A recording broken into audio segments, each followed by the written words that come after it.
जय हिंद दोस्तों। मैं नितिन यादव आपका स्वागत करता हूं आपके अपने यूट्यूब चैनल ज्ञानदेव क्लासेस पर। दोस्तों, जैसा कि आप लोग जानते हैं, आप लोगों का यूपीएससीएस एससी पीईटी का दोस्तों एग्ज़ाम डेट जो है जारी हो चुका है। और दोस्तों, हम आप लोगों के लिए एक जो है क्लास ला रहे हैं जिसमें आप लोगों का हिस्ट्री 10 नंबर का पूछता है ना। हिस्ट्री 10 नंबर में पूछता है, जिसमें 5-5 नंबर विभाजित रहता है। 5-5 नंबर इसमें जो है आप लोगों का राष्ट्रीय आंदोलन रहता है। 5 नंबर राष्ट्रीय आंदोलन और 5 नंबर जो है आप लोगों का एंशिएंट से रहेगा, मतलब प्राचीन इतिहास से। और 5 नंबर आप लोगों का मध्यकालीन इतिहास से रहेगा ना। एंशिएंट और मध्यकालीन, और ये आप लोगों का आधुनिक वाला हो जाएगा ना। ये 5 नंबर इधर हो गया, 5 नंबर इधर। हम दोस्तों आपसे वादा करते हैं, यदि आप लोग हमसे हिस्ट्री पढ़ेंगे तो आप लोगों का 5 में लगभग 10 नंबर आप लोगों का हम फिक्स करा देंगे पक्का। आज जो है हमारा एक पहला क्लास होगा जो कि सिंधु घाटी सभ्यता की होगी क्लास। चलिए देखते हैं। सबसे पहले सिंधु घाटी सभ्यता का अन्य नाम कौन कौन से हैं, इसका अन्य नाम देख लेते हैं आप लोगों का। इसी को दोस्तों हम लोग हड़प्पा सभ्यता के नाम से जानते हैं। किसके नाम से? हड़प्पा सभ्यता के नाम से जानते हैं। सिंधु घाटी सभ्यता को ही हड़प्पा सभ्यता के नाम से जानते हैं। और इसी सभ्यता को हम लोग कांस्य युगीन सभ्यता के नाम से भी जानते हैं। किसके नाम से? कांस्य युगीन सभ्यता। किसके नाम से दोस्तों? कांस्य युगीन सभ्यता। इसी को हम लोग कांस्य युगीन सभ्यता के नाम से जानते हैं ना। फिर उसके बाद, और इसे दोस्तों यह प्रथम नगरीय सभ्यता थी। क्या? पहली ऐसी सभ्यता थी जो नगरीय सभ्यता थी। प्रथम नगरीय सभ्यता। आपसे एग्जाम में पूछ लेगा प्रथम नगरीय सभ्यता कौन सी थी, तो 3 ऑप्शन दे देगा, जिसमें आप लोग सिंधु सभ्यता लगाएंगे। अब देखिएगा, कांस्य युगीन सभ्यता किस लिए कहा जाता था? इस समय जो है कांस्य का प्रयोग होना शुरू हो गया था। कांस्य का प्रयोग मतलब दोस्तों, आप लोगों का कांस्य किस किस से मिलके बनता है? कांस्य आप लोगों का जो है, देखिएगा बता देते हैं। कांस्य आप लोगों का जो है तांबा और टिन को मिला देते हैं तो आप लोगों का कांस्य बन जाता है। प्रश्न पूछेगा कांस्य कैसे बनता है? तांबा और टिन को मिला के कांस्य बन जाता है। और सबसे पहले आप लोगों का खोजी हुई धातु कौन सी थी? तांबा। सबसे पहले खोजी हुई धातु कौन सी थी? तांबा। तब फिर टिन की खोज हुई, दोनों को मिला के कांस्य का प्रयोग होना शुरू हो गया सिंधु घाटी सभ्यता में। और प्रथम नगरीय सभ्यता क्यों कहा जाता था? प्रथम नगरीय सभ्यता इसलिए कहा जाता था क्योंकि यहाँ पर दोस्तों अनेक प्रकार की व्यवस्थाएं जो है हो गई थी। जैसे पक्की ईंटों का प्रयोग होना शुरू हो गया था। पक्की ईंट का प्रयोग होना शुरू हो गया था। और फिर उसके बाद नाली वगैरह सब कुछ जो है बनना शुरू हो गया था घरों के लिए। और उद्योग की स्थापना होने लगी थी। उद्योग की सब कुछ जो है दोस्तों यहाँ पर होने लगी थी, इसलिए इसे नगरीय सभ्यता भी कहते हैं। उम्मीद करता हूँ इतना समझ में आया होगा ना। किस किस सभ्यता के नाम से जानते हैं? हड़प्पा सभ्यता के नाम से, कांस्य युगीन सभ्यता और प्रथम नगरीय सभ्यता। चलिएगा अब आगे देख लेते हैं। आगे देखते हैं इसके समकालीन कौन कौन सी सभ्यताएं जो है विकास की थी, मतलब सिंधु घाटी सभ्यता के साथ साथ। और उस समय कौन कौन सी सभ्यता थी, अभी हम इसका काल भी बताएंगे, सब कुछ बताएंगे। सबसे पहले देख लेते हैं इसका काल क्या है ना। इसका काल जो है दोस्तों, समय काल जो है 2500 से 1750, 2500 से 1750 BC है ना। उस समय उल्टा चलता है भैया। कैसे चलता है? उल्टा चलता है। और ये आप लोगों का कैसे पता चला गया है? ये रेडियो कार्बन एक परीक्षण होता है C14 करके, उसी से ये इस डेट को बताया गया है। और यदि आप लोगों का ऑप्शन में जो है कुछ दूसरा रहे तो अभी आप लोग 2500 से 1750 लगाएंगे हमेशा। इसी को याद कर लीजिए, इसी को लगाना है आप लोगों को। ऑप्शन के हिसाब से आप लोग जाइएगा। चलिएगा अब देखते हैं इस समय, मतलब 2550 से 1750 के समय में जैसे अलग अलग स्थानों पर अलग अलग सभ्यताएं जो है विकास की थी। देखिएगा कौन कौन सी सभ्यताएं विकास की थी सिंधु घाटी सभ्यता के समय में। इस समय जो है दोस्तों आप लोगों का एक सभ्यता थी मेसोपोटामिया की सभ्यता।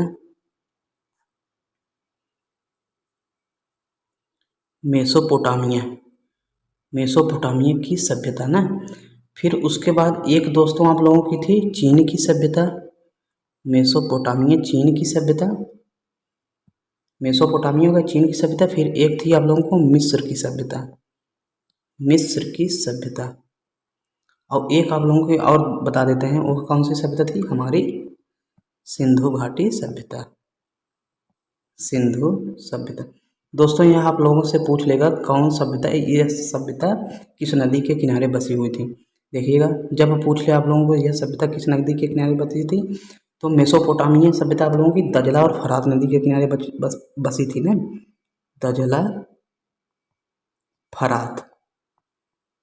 देखिएगा, मेसोपोटामिया की दजला और फरात के किनारे बसी थी। चीन की सभ्यता किसके किनारे बसी थी? चीन की सभ्यता आप लोगों को वांगहो या पीली नदी, वांगहो नदी के किनारे बसी थी। आप लोग लिखते जाइएगा वांगहो नदी, या इसी को हांगहो नदी को पीली नदी भी कहते थे। वांगहो या पीली नदी के किनारे बसी थी। मिस्र की सभ्यता आप लोग जानते हैं भैया, मिस्र की सभ्यता किसके किनारे बसी थी?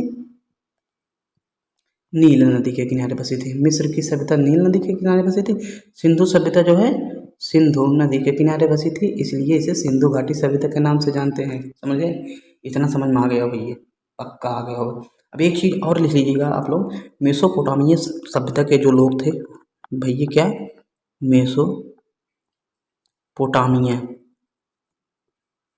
मेसोपोटामिया सभ्यता के जो लोग थे ना, वह सिंधु घाटी सभ्यता को किस नाम से जानते हो? वो लोग जानते थे ये सिंधु घाटी सभ्यता किसके नाम से? मेलुआ सभ्यता के नाम से जानते थे। सिंधु घाटी सभ्यता को किस नाम से जानते थे? मेलुआ सभ्यता के नाम से जानते थे ना। चलिए अब आगे चलते हैं, देखते हैं। फिर उसके बाद दोस्तों अब देखते हैं आगे आप लोगों का कुछ और क्या है।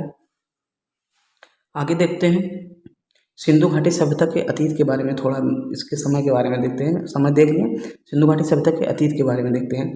कैसे मतलब यहाँ पर क्या पता चला, कैसे यहाँ पर क्या सभ्यता को कैसे मतलब पता चला ना। चलिएगा देख लेते हैं हम कैसे पता चला। सबसे पहले दोस्तों लॉर्ड डलहौजी, इस एक शासनकाल लॉर्ड डलहौजी के शासनकाल में, चलिएगा लॉर्ड नहीं लिखते हैं, गद्दार इंसान थे, सिर्फ डलहौजी लिखते हैं। डलहौजी के शासनकाल में जब रेलवे लाइन बिछाई जा रही थी, क्या दोस्तों?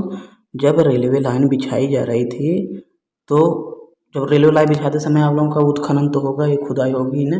जब रेलवे लाइन बिछाई जा रही थी, कहाँ से कहाँ तक बिछाई जा रही थी? देखिएगा एक स्थान पड़ जाता है, कराची से लाहौर के बीच में रेलवे लाइन बिछाई जा रही थी। कराची से लाहौर के बीच में रेलवे लाइन बिछाई जा रही थी, तो एक स्थान पड़ जाता है। वहाँ पर जो है दोस्तों कुछ सभ्यता जैसे लगता है यहाँ पर कुछ धंसा होगा, दबाया होगा, तो वहीं पर खुदाई होने लगती है। खुदाई कौन कौन करवाते हैं? खुदाई जो है बर्टन बंधु, कौन कौन करवा रहे थे उसमें खुदाई? बर्टन बंधु करवा रहे थे। बर्टन बंधु में आप लोगों का जॉन और विलियम बर्टन, यही दोनों जो है खुदाई करवा रहे थे ना। अब देखो खुदाई जब करवा रहे थे तो उन्होंने देखा कि एक जो है ध्वस्त सभ्यता जो है दिखाई दे रही है, तो वो लोग सोचे चलो ठीक है भैया। अब देखिएगा आगे देखते हैं, खुदाई होना शुरू हो गया ना। फिर उसके बाद इसका सर्वप्रथम खोजता कौन है, मतलब सर्वप्रथम खोजा किसने? प्रश्न में पूछ लेगा सर्वप्रथम खोजा किसने? सिंधु घाटी सभ्यता को सर्वप्रथम खोजा किसने पूछ लेगा, तो आप लोग चार्ल्स मेसन लगाएंगे, चार्ल्स मेसन ना। सर्वप्रथम खोजा किसने? Charles mason. फिर उसके बाद देखिएगा सर्वप्रथम सरकार को सूचना किसने दी? बर्टन बंधु जो है दोस्तों आप लोगों का जो है वहाँ पर खुदाई कर रहे थे, तो उन्हीं ने जो है सर्वप्रथम सरकार को सूचना भी दे दी थी कि यहाँ पर सरकार को सर्वप्रथम सूचना दे दी। सरकार को सर्वप्रथम सूचित कौन किए? बर्टन बंधु खुदाई करवा रहे थे, तो उन्हीं ने जो है सरकार को सूचना दे दी है कि यहाँ पर जो है दोस्तों एक सभ्यता ध्वस्त सभ्यता है ना। बर्टन बंधु सर्वप्रथम सूचना दी। सर्वप्रथम खोजा किसने था? चार्ल्स मेसन जी ने खोजा था। और आप लोगों से यदि पूछ ले सन कब खोजा था, तो 1826 आप लोग लगा दीजिएगा। चलिएगा उम्मीद करता हूँ इतना चीज़ आप लोगों को समझ में आया होगा। अब आगे देख लेते हैं, एक एक चीज़ को देखते हैं बिल्कुल बारीकी से। इसका क्षेत्रफल कितना था दोस्तों? सबसे पहले इसका क्षेत्रफल की बात कर लेते हैं। क्षेत्रफल इसका 13 लाख वर्ग था ना, 13 लाख वर्ग किलोमीटर में यह फैला था। अब देखिएगा जब फैलेगा तो पूर्व पश्चिम उत्तर दक्षिण में फैलेगा। देखिएगा इसके विस्तार के बारे में बात कर लेते हैं, सिंधु सभ्यता के विस्तार के बारे में बात कर लेते हैं ना। देखिएगा ये आप लोगों का पूरब हुआ, ये पश्चिम हुआ, ये उत्तर हुआ, ये दक्षिण हो गया ना। अब देखिए पूर्व में आप लोगों का आलमगीरपुर तक, कहाँ तक, पूर्व में कहाँ तक फैला था, आलमगीरपुर। और यह आलमगीरपुर यूपी में पड़ता है। कहाँ पड़ता है दोस्तों, आलमगीरपुर कहाँ पड़ता है आप लोगों का, यूपी में पड़ता है, यूपी में। और यह किस नदी के किनारे, हिंडन नदी, हिंडन नदी। उम्मीद करता हूँ इतना आप लोगों को समझ में होगा ना। आलमगीरपुर हिंडन नदी तक था। अब देखिएगा आगे देख लेते हैं। पूरब हो गया, पूरब, ये पश्चिम, उत्तर, पूरब हो गया, पश्चिम। पश्चिम में देख लेते हैं, पश्चिम में आप लोगों का सुतकांगेडोर, सुतकांगेडोर। यह सुतकांगेडोर आप लोगों का बलूचिस्तान में है। कहाँ पर है, बलूचिस्तान में है। और यह जो दोस्तों आप लोगों का दस्त नदी के किनारे, क्या, दस्त नदी के किनारे तक फैला है। दस्त नदी के किनारे सुतकांगेडोर है ना। फिर उसके बाद उत्तर वाले में बात कर लेते हैं आप लोगों का। उत्तर में दोस्तों आप लोगों का मांडा, उत्तर में मांडा एक स्थान है, मांडा। और यह दोस्तों जम्मू और कश्मीर में है, जम्मू और कश्मीर के अखनूर ज़िले में है। किस ज़िले में, अखनूर ज़िले में है। और यह यूपी के मेरठ ज़िले में है ना, यूपी के मेरठ में है, लिख देते हैं मेरठ में। और यह अखनूर ना, मांडा जम्मू कश्मीर के अखनूर ज़िले में है। और यह दोस्तों आप लोगों का चीनाब नदी के किनारे स्थित है। मांडा कहाँ, चीनाब नदी के किनारे स्थित है। बहुत इंपॉर्टेंट है, ये सब आप लोगों से पूछ लेते हैं भैया। अब एक चीज़ और आप लोगों को बता देते हैं हम, अंतिम बच गया आप लोगों का दक्षिण। दक्षिण में आप लोग क्या याद करेंगे, दैमाबाद एक स्थान है। क्या दोस्तों, दैमाबाद, दैमाबाद स्थान है। और यह दोस्तों महाराष्ट्र में है, महाराष्ट्र में स्थित है। दैमाबाद आप लोगों का कहाँ पर स्थित है, महाराष्ट्र में। और यह दोस्तों आप लोगों का किस नदी के किनारे है, परवरा नदी, परवरा नदी। दोस्तों उम्मीद करता हूँ विस्तार भी आप लोगों को समझ में आया होगा। आप लोगों को क्या दोस्तों, विस्तार भी समझ में आ गया होगा ना, विस्तार भी समझ में आ गया होगा। अब चलिएगा आगे चल लेते हैं, आप लोगों को आगे बता देते हैं। विस्तार तक सब कुछ समझ में आया। अब देखो इसका आकार के बारे में बात कर लेते हैं। इसका आकार जो है दोस्तों आप लोगों का त्रिभुजाकार है। चलिएगा जो फैक्ट से प्रश्न पूछेंगे, आकार, सिंधु घाटी सभ्यता का आकार पूछ ले तो आप लोग त्रिभुजाकार लगा देंगे। और यहाँ पर जो है दोस्तों आप लोगों का समाज कैसा है, यदि पूछ ले समाज कैसा है तो आप लोगों का मात्र सत्तात्मक समाज था भैया, मात्र सत्तात्मक, मात्र सत्तात्मक समाज था ना। जो जो फैक्ट से पूछेंगे उसी को हम आपको बता देते हैं। सिंधु घाटी सभ्यता के लोग पूजा किसका करते थे, पूजा दोस्तों आप लोगों का पशुपति का करते थे, पशुपति और मात्र देवी की पूजा करते थे, मात्र देवी की पूजा करते थे। अब यहीं पर आपसे यदि पूछ ले प्रश्न में पवित्र पशु क्या था, पवित्र पशु आपसे पूछ ले तो आप लोग कुबड़ वाला बैल लगाएंगे। एक एक प्रश्न, एक भी प्रश्न बाहर नहीं जाने देंगे। कुबड़ वाला बैल। यदि आप लोग से पक्षी पूछ ले तो आप लोग बतख लगा दीजिएगा। यह कहीं नहीं पढ़ाया जाएगा लेकिन हम बता रहे हैं, बतख लगाइएगा। चलिएगा फिर उसके बाद यहाँ की व्यवसाय किस पर आधारित है, व्यवसाय जो है, व्यवसाय किस पर आधारित है, आयात निर्यात पर व्यवसाय आधारित। सिंधु घाटी सभ्यता का व्यवसाय आयात निर्यात,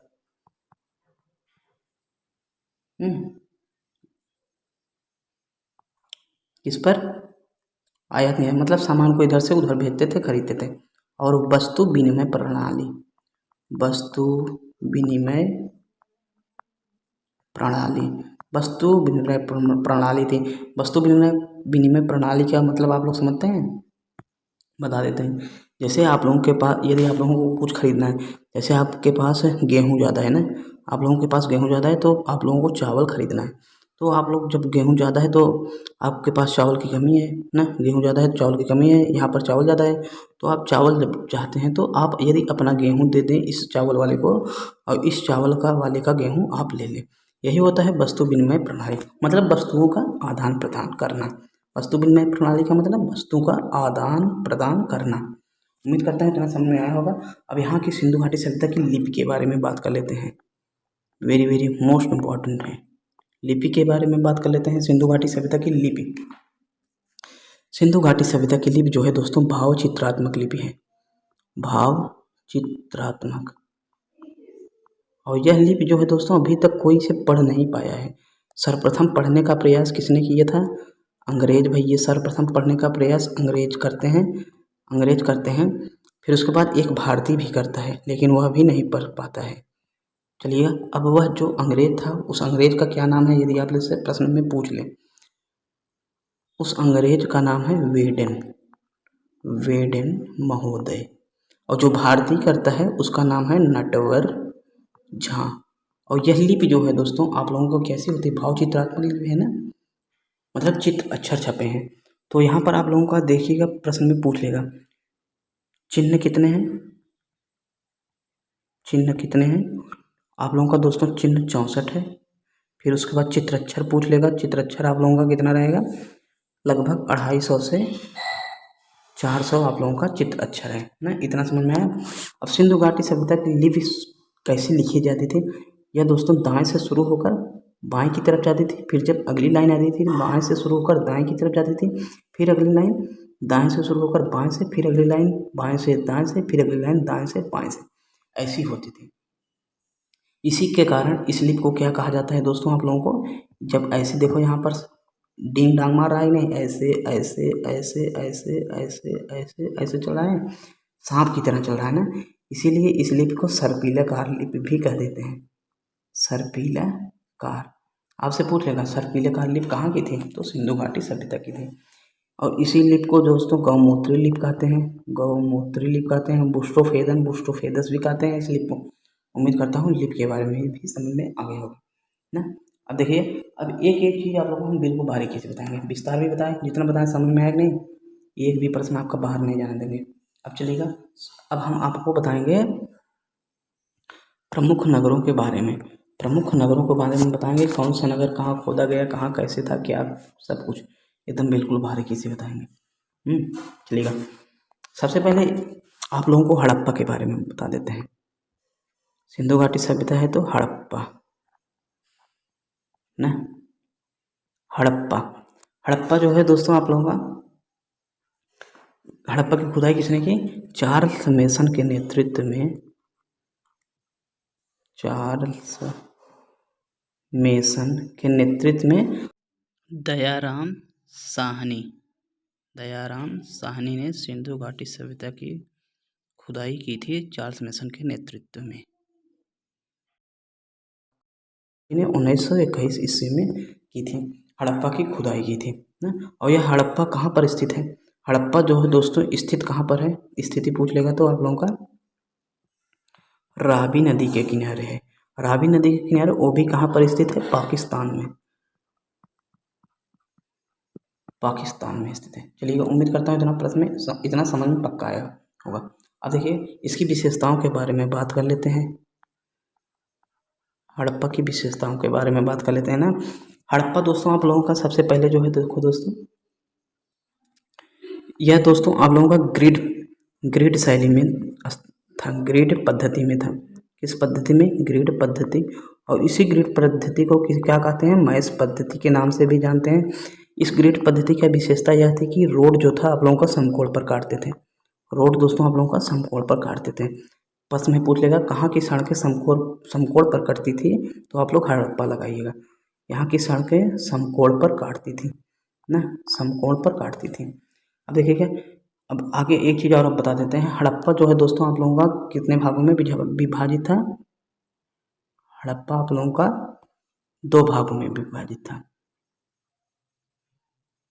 ना। हड़प्पा आप लोगों का 2 भागों में विभाजित है। ये इधर वाला पूर्व टीला के नाम से जाना जाता था और ये इधर वाला पश्चिम टीला के नाम से जाना जाता था। किस टीले के नाम से? पश्चिम टीले के नाम से जाना जाता था ना, पश्चिम टीले। अब देखिए यहाँ पर पश्चिम टीले में कौन रहते थे? पश्चिम टीले में प से पश्चिम, प से प्रशासनिक वर्ग, प से प्रशासनिक वर्ग आप लोग याद करिएगा। प से पश्चिम टीले, प से प्रशासनिक वर्ग। प्रशासनिक वर्ग अर्थात बड़े लोग रहते थे ना, बड़े लोग रहते थे। अब पूर्व में आप लोगों का क्या था? जब बड़े लोग रहते हैं तो पूर्व में आप लोगों का कौन रहेगा? पूर्व टीले में कौन रहेगा? सामान्य वर्ग के लोग रहते थे, सामान्य वर्ग के लोग रहते थे। जब इधर बड़े लोग तो पूर्व में सामान्य लोग। और इसी को आप लोगों को इसी चीज़ को इसी मतलब विभाजन को माउंट एबी कहा जाता है, जिसे माउंट फिलर ने माउंट एबी कहा। इसी को माउंट फिलर ने माउंट एबी कहा ना, इसलिए लिख लीजिएगा। अब देखिए हड़प्पा से आप लोगों का प्राप्त अवशेष के बारे में बता देते हैं। हड़प्पा से प्राप्त अवशेषों के बारे में आपको हम बता देते हैं, एक एक चीज़ बिल्कुल बारीकी से बताएंगे।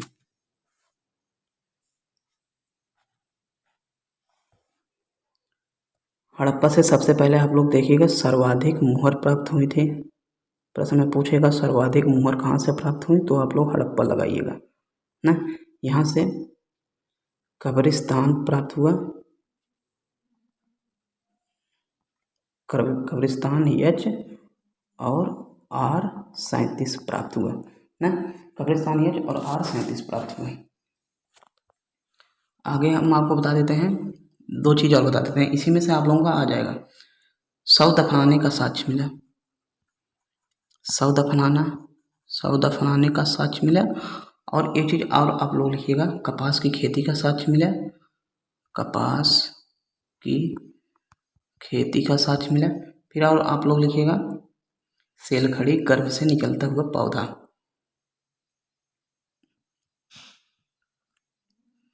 स्त्री के गर्भ से निकलता पौधा। उम्मीद करता हूँ इतना समझ में आया होगा। अब देखिए आगे आप लोगों का देख लेते हैं, हड़प्पा हो गया ना। हड़प्पा के बाद आप लोगों का क्या दोस्तों, मोहनजोदड़ो देख लेते हैं। हड़प्पा के बाद आप लोगों का मोहनजोदड़ो।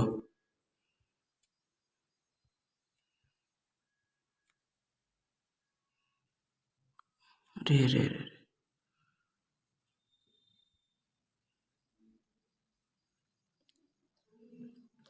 अरे दोस्तों हड़प्पा एक चीज़ गलत हो गया है। हड़प्पा की खुदाई जॉन मार्शल के नेतृत्व में, सर चार्ल्स मेसन के नेतृत्व में दयाराम साहनी द्वारा किया गया। हमने आप लोगों को जो है दोस्तों क्या बता दिया, राखालदास बनर्जी मोहनजोदड़ो वाला बता दिया, दयाराम साहनी इसे आप लोग बना लीजिएगा, दयाराम साहनी द्वारा चार्ल्स मेसन के नेतृत्व में। चलिएगा मोहनजोदड़ो वाला बता दिया, अभी सुधा है मोहनजोदड़ो।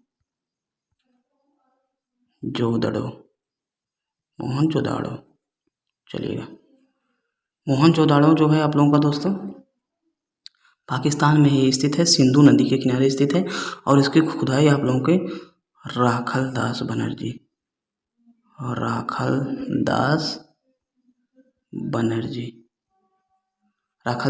करते हैं। और यह दोस्तों आप लोगों का सिंधु नदी के किनारे स्थित है, यह दोस्तों आप लोगों का सिंधु नदी के किनारे में स्थित है ना। देखिए आगे आप लोगों को बता देते हैं यहाँ से कौन कौन से मोहनजोदड़ो से साक्ष्य, कौन कौन से साक्ष्य मिले और इसकी क्या क्या विशेषताएं थी। चलिए आप लोगों को एक एक करके एकदम बिल्कुल बारीकी से बताते हैं। मोहनजोदड़ो को दोस्तों आप लोग मृतकों का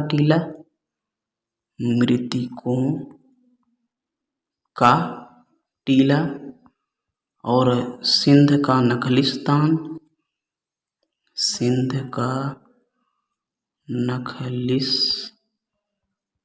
मृतकों का टीला और सिंध का नखलिस्तान कहते थे। और इसी मोहनजोदड़ो को हड़प्पा की जुड़वा राजधानी भी कहा जाता था। हड़प्पा की जुड़वा राजधानी कहा जाता था। हड़प्पा की जुड़वा राजधानी से किसने कहा? पिंगट जी ने कहा था। प्रश्न में पूछ लेगा, पिंगट आप लोग लगा दीजिएगा। हड़प्पा की जुड़वा राजधानी पिंगट महोदय जी ने कहा था। अब देखिएगा स्टुअर्ट पिंगट या पिंगट। अब देखिएगा और इसके बाद आप लोगों को हम बता देते हैं यहाँ से क्या क्या चीज़ मिली थी। यहाँ पर दोस्तों आप लोगों का अन्नागार था, अन्नागार, और यही अन्नागार सबसे बड़ी इमारत के रूप में था। प्रश्न में पूछ लेगा सबसे बड़ी इमारत कौन सी थी, तो अन्नागार। यहाँ पर लिख लीजिएगा सबसे बड़ी। फिर उसके बाद आप लोगों का स्नानागार यहाँ पर मिला, अन्नागार, स्नानागार सबसे बड़ा सार्वजनिक स्थल था। फिर उसके बाद दोस्तों आप लोगों को बता देते हैं, स्नानागार, अन्नागार मिला। फिर उसके बाद आप लोगों का सर्वाधिक यहाँ पर अग्नि वेदिका भी मिली थी। अन्नागार हो गया, स्नानागार हो गया, अन्नागार, स्नानागार हो गया। फिर उसके बाद कांसे की नर्तकी मिली, कांसे की नृत्य करते हुए नर्तकी, कांसे की, यह पूछता है कांसे की नर्तकी मिली ना, कांसे की नर्तकी मिली थी। इतना दोस्तों आप लोग जरूर याद कर लीजिएगा। दाढ़ी मूछ युक्त राजा की प्रतिमा भी मिली थी, इतना तो आप लोग जरूर याद कर लीजिए, इसी में से आप लोगों को पूछेगा।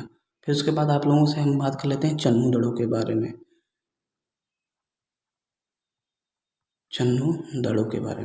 चन्नू दड़ों दोस्तों आप लोगों का इसका खोज कौन किया था, NG मजुमदार जी किए थे, NG मजुमदार जी ना। और यह दोस्तों आप लोगों का औद्योगिक नगर था। कैसा था, औद्योगिक नगर था। पूछ लेगा प्रश्न में, निम्न में से कौन से औद्योगिक नगर के रूप में जाना जाता था, चन्नू दड़ों आप लोगों का औद्योगिक नगर के रूप में जाना जाता था। अब यहाँ पर देखिएगा, यहाँ से कौन कौन से साक्ष्य मिले थे, यहाँ से चन्नू दड़ों से आप लोगों को कौन कौन से साक्ष्य मिले थे। यह भी दोस्तों सिंधु नदी के किनारे स्थित है, सिंधु नदी के किनारे यह भी स्थित है, और यह भी जो है पाकिस्तान में है ना। देखिएगा यहाँ से आप लोगों को क्या क्या मिला था, मनके का कारखाना मिला था, लिपस्टिक का कारखाना मिला, मनका और लिपस्टिक का कारखाना मिला था। फिर उसके बाद आगे आप लोगों को बता देते हैं,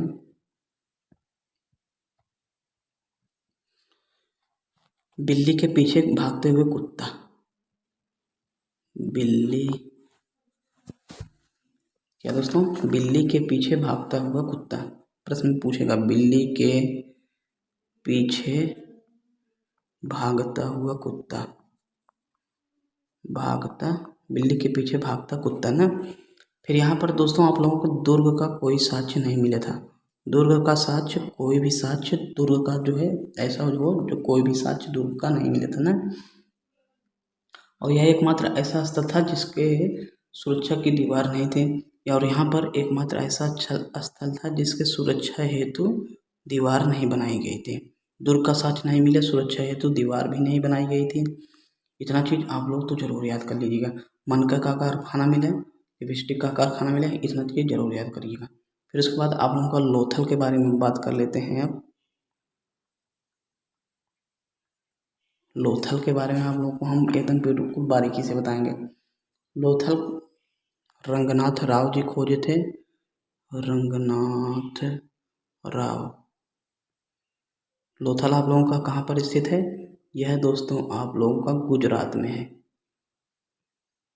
ना। लोथल गुजरात में है। और पूछ लेगा किस नदी के किनारे, भोगवा नदी, भोगवा नदी।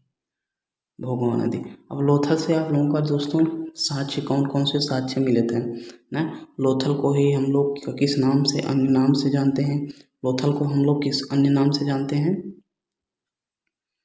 इसे लघु मोहनजोदड़ो,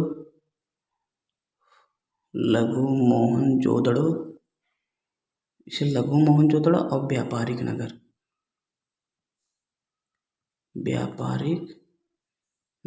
औद्योगिक नगर को किस नाम से, चन्नू दड़ो, और व्यापारिक नगर लोथल। अब देखो जब व्यापारिक नगर से जानते हैं तो सबसे पहले व्यापार करने के लिए क्या क्या जरूरत रहेगी, देखिएगा कौन कौन से साक्ष्य मिले हैं बता देते हैं ना। व्यापार करने के लिए लोथल में सबसे बड़ा दोस्तों एक बंदरगाह था, जहाँ से लोग जो है सामान को या बोट वोट को इधर से उधर लाते जाते थे, सामान को देश विदेश तक लाते जाते थे ना, बंदरगाह था।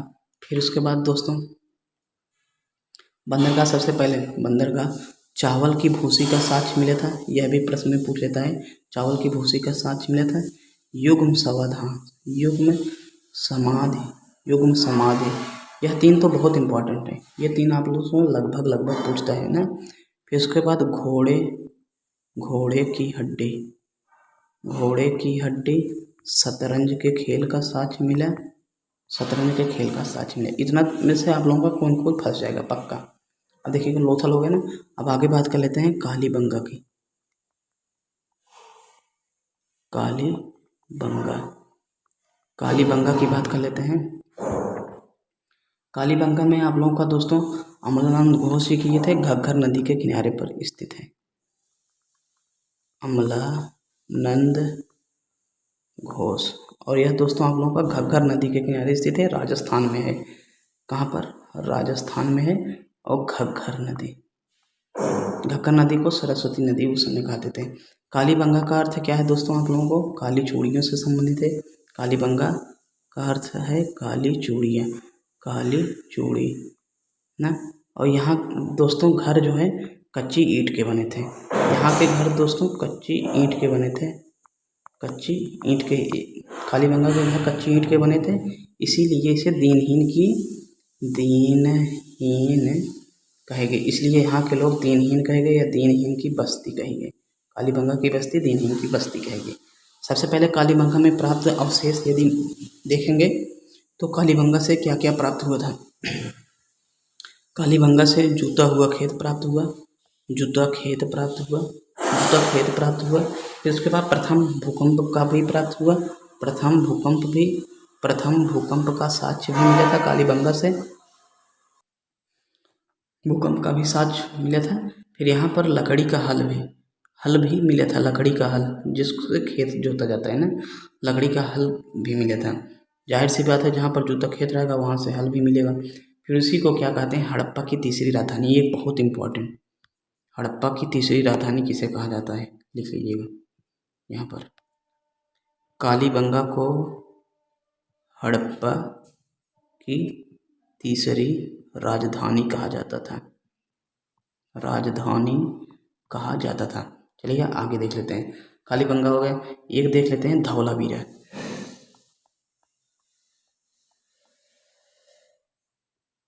धौलावीरा, धौलावीरा आप लोगों का जो है दोस्तों लूनी नदी के किनारे पर स्थित है, गुजरात में पड़ता है। धौलावीरा लूनी नदी के किनारे गुजरात में। रविंद्र सिंह बिष्ट ने खोजा, रविंद्र सिंह बिष्ट। देखिएगा कहाँ पड़ता है? धौलावीरा गुजरात। और पूछेगा किस नदी के किनारे? तो लूनी नदी के किनारे आप लोग लगाइएगा। अब देखिएगा यहाँ से धौलावीरा से प्राप्त अवशेष के बारे में। धौलावीरा सबसे पहले 3 भाग में विभाजित था। पूछ लेगा 3 भाग, एकमात्र नगर जो 3 भाग में विभाजित है, 3 भाग में विभाजित था धौलावीरा। आप लोग लगाइएगा ना। अब देखिएगा आगे अगला प्रश्न पर आगे कौन कौन से प्रश्न पूछ सकते हैं धौलावीरा से? जल प्रबंधन का साक्ष्य, जल प्रबंधन, जल प्रबंधन। यहाँ पर बांध, जल प्रबंधन या बांध, जल प्रबंधन या बांध। फिर यहीं से सुनामी का भी साक्ष्य मिला था। जब बांध टूटेगा तो क्या आएगा? सुनामी का साक्ष्य।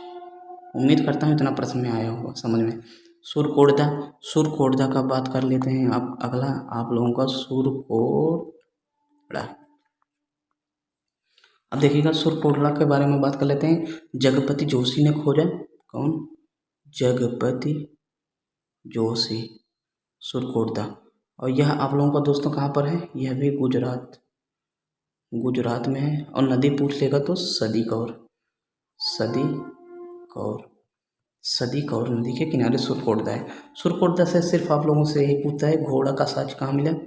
तो सुरकोटदा से क्या कौन सा साक्ष्य मिला था? सुरकोटदा से घोड़ा का साक्ष्य मिला। फिर उसके बाद विनाश का साक्ष्य मिला, तराजू के पलड़े का साक्ष्य मिला, तराजू के पलड़े का साक्ष्य, तराजू का पलड़ा। अब आगे आप लोगों का एक स्थान और देख लेते हैं, वनावली। वनावली। वनावली, वनावली का जो है दोस्तों बहुत ही इम्पोर्टेंट है यह भी। इसे भी किसने खोजा? रविंद्र सिंह बिष्ट ने खोजा था। यह भी आप लोगों को किसने खोजा? रविंद्र सिंह बिष्ट। यह दोस्तों सरस्वती नदी के किनारे हरियाणा में स्थित है। हरियाणा, किस नदी के किनारे? सरस्वती। सरस्वती नदी के किनारे वनावली भी स्थित है। वनावली में सबसे महत्वपूर्ण आप लोगों का एक साक्ष्य जो है पेपर में लगभग पूछता है, सबसे महत्वपूर्ण तो आप लोगों का जौ का साक्ष्य। जौ का साक्ष्य कहाँ से मिला? वनावली। फिर उसके बाद तिल का साक्ष्य, फिर सरसों के ढेर का साक्ष्य, तिल का साक्ष्य, सरसों के ढेर का साक्ष्य। फिर उसके बाद तांबे का वड़ाग्र। तांबे का वड़ाग्र। वड़ाग्र मतलब क्या है? जिसमें बाण रखा जाता है। जैसे यहाँ पर गोल का लटकाए नहीं रहते थे रामायण महाभारत में कंधे, वही वड़ाग्र होता है। फिर पूछ लेगा कुआं। कुआं का भी साक्ष्य वनावली से मिला था। फिर आप लोगों का एक आप लोगों का अंतिम आ जाएगा स्थल रोपड़ के बारे में आप लोगों को हम बता देते हैं। रोपड़ दोस्तों किसने खोजा? वाई डी शर्मा द्वारा खोजा गया। यह दोस्तों पंजाब में स्थित है। रोपड़ पंजाब में स्थित है। अब देखिएगा रोपड़ से एक चीज़ पूछ लेगा, मानव के साथ कुत्ता दफनाने का साक्ष्य कहाँ से मिला था? तो आप लोग लगाइएगा मानव, क्या दोस्तों? मानव के साथ कुत्ता, मानव को साथ कुत्ता दफनाने का साक्ष्य कहाँ से मिला? रोपड़ से मिला। उम्मीद करता हूँ इतना स्थल व स्थल सब कुछ आप लोगों को समझ में आ गया होगा, पक्का आया होगा। यदि आप लोग हमारे साथ बने रहिएगा तो पक्का समझ में आएगा। अब देखिएगा आप लोगों को हम और कुछ बता देते हैं। और कुछ बताने का मतलब क्या? और कुछ इम्पोर्टेंट चीज़ जो पूछ सकता है प्रश्न में। जैसे एक चीज़ आलमगीरपुर बताएं नहीं, अरे यूपी वाला मेन वही तो है आलमगीरपुर।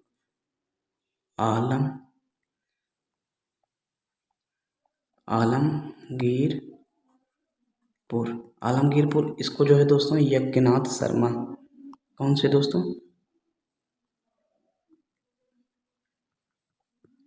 यज्ञदत्त शर्मा। और यह कहाँ पर है? आलमगीरपुर यूपी में है। यूपी के मेरठ जिले में किस नदी के किनारे? हमने बताया था हिंडन नदी के किनारे पर स्थित है। देखिएगा यहाँ से कौन कौन से साक्ष्य मिले हैं, यहाँ से कौन कौन से साक्ष्य मिला है आप लोगों को हम बता देते हैं। आप लोगों को टेराकोटा से निर्मित कुबड़ वाला बैल, क्या दोस्तों? अभी बताएंगे टेराकोटा क्या होता है। टेराकोटा से निर्मित कुबड़ वाला बैल और सांप का साक्ष्य मिला है ना। मिट्टी के बर्तन का साक्ष्य मिला। मिट्टी के बर्तन, आलमगीरपुर वाला बहुत इंपॉर्टेंट है क्योंकि यूपी में है। यूपी से आप लोग यूपी का पेपर भी देंगे। मिट्टी का बर्तन। फिर तांबे का टूटा हुआ ब्लेड जो कि किसका था? तांबे का था ना, तांबे का था। अब देखिए टेराकोटा आप लोगों को हम बता देते हैं। टेराकोटा क्या होता है जानते हो? टेराकोटा जो है, जैसे आप लोग मिट्टी लेते हैं, मिट्टी को जब पका देते हैं भट्ठी में, मिट्टी को पकाकर भट्ठी में मिट्टी को पकाकर जो चीज़ बनाई जाती है उसी को टेराकोटा कहते हैं ना। आग में पकाई हुई मिट्टी, और इसका रंग कैसा हो जाएगा? टेराकोटा का रंग कैसा हो जाएगा जब पका देंगे तो? भूरा रंग हो जाएगा। पेपर में पूछेगा भूरा रंग हो जाएगा ना भैया। उम्मीद करता हूँ इतना आप लोगों को पक्का समझ में आया होगा। कुछ अन्य तथ्यों के बारे में अब आपको हम बता देते हैं जो कि सीधा का सीधा प्रश्न में पूछता है। देखिएगा सिंधु घाटी सभ्यता की देन क्या है? मतलब सिंधु घाटी सभ्यता ने हम लोगों को क्या दिया है? सर्वप्रथम ना, चलिए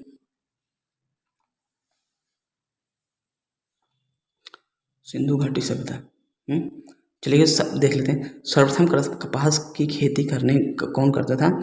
यूनानी लोग करते थे। सर्वप्रथम कपास की खेती सिंधु घाटी सभ्यता की देन है ना। सर्वप्रथम कपास की खेती कौन करते थे? यूनानी लोग करते थे ना। और यूनानी ने इन्हें सिंधु घाटी सभ्यता को क्या कहा? सिंडन कहा था। सिंडन सभ्यता ना। इतना समझ में आया। देखिएगा आप लोगों को कुछ सीधा फैक्ट पूछ लेगा, जैसे चांदी का मुकुट सिंधु घाटी का सभ्यता का देन क्या क्या है? कपास है, कपास और आप लोग चांदी सिंधु घाटी सभ्यता की देन है ना। चलिए आप पूछेगा चांदी की 2 मुकुट कहाँ से मिले?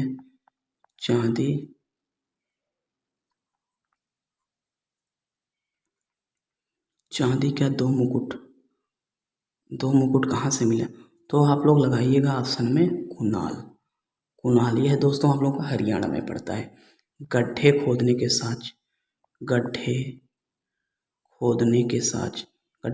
के साथ आप लोग कहाँ लगाइएगा?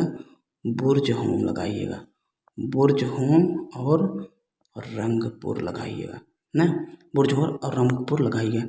यहाँ एक चीज़ वेरी मोस्ट इम्पॉर्टेंट प्रश्न पूछ लेगा, क्या सिंधु घाटी सभ्यता के लोग लोहे से परिचित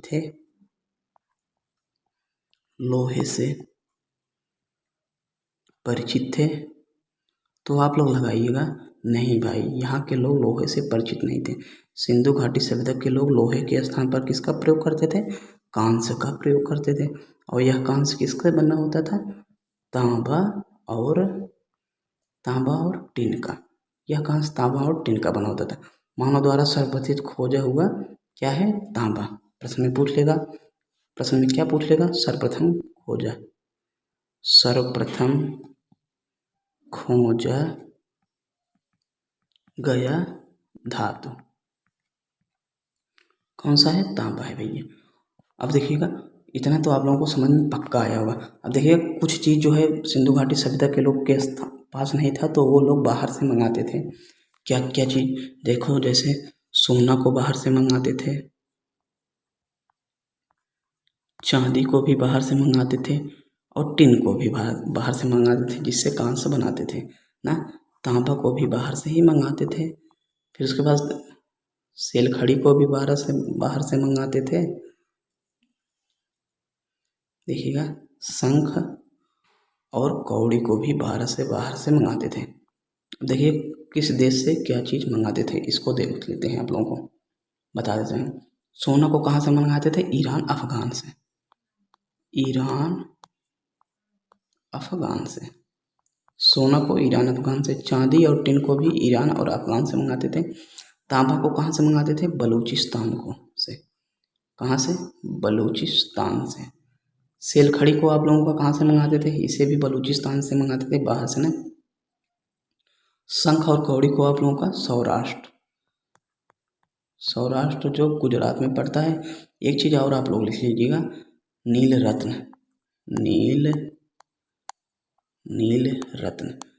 रत्न को कहाँ से मंगाते थे? अफगान से मंगाते थे। दोस्तों हमने आप लोगों को एकदम बिल्कुल बारीकी से एक चीज़ करके ये भी बता दिया। एक चीज़ और आप लोगों को छूट गया है दोस्तों, वह चीज़ क्या छोड़ दी है हमने? किस स्थान का? बहुत इंपॉर्टेंट प्रश्न है, कई बार लगभग पेपर में पूछ लिया गया है। लिखिएगा किस स्थान का दरवाजा का मुख सड़क की ओर खुलती थी? इसका दोस्तों आप लोग हमें कमेंट करके उत्तर बताइएगा। कई बार पेपरों में पूछा गया है, इसका कमेंट करके उत्तर बताइएगा। चलिएगा मिलते हैं, तब तक के लिए नमस्कार। और दोस्त आप लोग इतना जो है रिवाइज कर लीजिएगा। कल हमारा जो है दोस्तों आप लोगों का टॉपिक होगा ये वैदिक सभ्यता की। यदि आप लोगों ने इसको जो है पढ़ लिया सिंधु घाटी सभ्यता जितना हमने बताया, तो आप लोगों का कोई भी प्रश्न कभी भी चाहे जो एग्जाम दें बाहर नहीं जाएगा। अगला आप लोगों का वैदिक सभ्यता होगा। मिलते हैं, तब तक के लिए जय हिंद।